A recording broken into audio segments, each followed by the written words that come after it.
Thank you for the opportunity to testify before you today. Did you know that millions of your tax dollars go to fund leftist activist groups who then lobby the government for policies you may disagree with? The funding comes in at least three ways: directly through contracts and grants, indirectly through unions taking federal employees' dues and sending a portion of it to activist groups, and then obliquely through taxpayer-funded union time. Examples of direct funding are legion. USAID awarded more than $800,000 to New Venture Fund, a dark money pass-through nonprofit that cloaks which donors give to which nonprofits, and $27 million to the Tide Center, another dark money nonprofit that supports anti-Israel rioters, among other issues.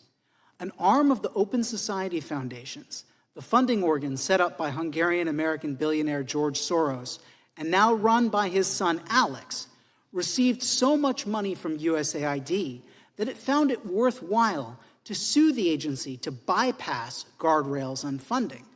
The resulting legal battle reached the Supreme Court not once, but twice. The Justice Department, the key purview of this committee, funded at least one major Soros-backed NGO.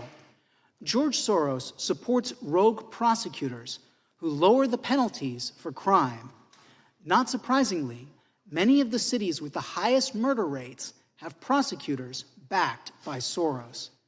The Vera Institute of Justice, which says the criminal justice system is rooted in a history of white supremacy, received more than $11 million from the Foundation to Promote Open Society.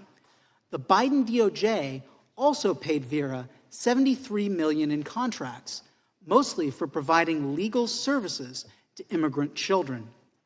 In just over 1 year, HHS paid Vera nearly $200 million for refugee assistance. Vera says it aims to establish a right to representation for all immigrants facing deportation. That's a rather curious stance to take under Biden, when at least 9 million illegals entered the country. Meanwhile, NGOs received hefty government funding to house and transport immigrants across the country. The U.S. Committee for Refugees and Immigrants, one of many such groups, received 98% of its revenue, a whopping $284 million, from government grants in the 2023 fiscal year. The Foundation to Promote Open Society gave the group $75,000. The government also supports the left's dark money network indirectly.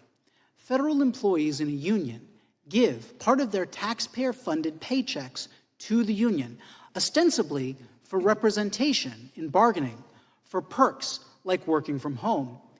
Yet, instead of using all the money to help employees, unions take a portion of those dues and send it to activist NGOs. The SEIU, for example, gave $1.6 million to New Venture Fund and $1.8 million to the Tides Foundation. The AFL-CIO gave $250,000 to New Venture Fund and $100,000 to the Tides Foundation, among other left-wing groups. Both the SEIU and the AFL-CIO bankrolled the Center for American Progress, which sent at least 60 staff into the Biden administration, and Demos, which helped write and helped implement a policy turning government offices into voter registration machines likely to help Democrats. Many of these unions have sued to block the Trump administration's reforms to the administrative state. Not only did the SEIU and AFL-CIO send part of members' dues to leftist causes, but they also benefit from a process known as official time.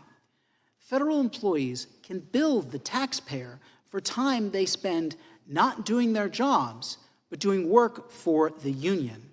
This creates another stream of taxpayer funds supporting unions that then back leftist causes. As we've seen, your tax dollars fund the left's dark money network through grants, indirectly through union dues and obliquely through taxpayer-funded union time. In this and other ways, Americans are forced to foot the bill for activist causes they may disagree with, like climate alarmism, gender ideology, open borders, and the left's racial rhetoric. Congress should seek to prevent this perverse state of affairs.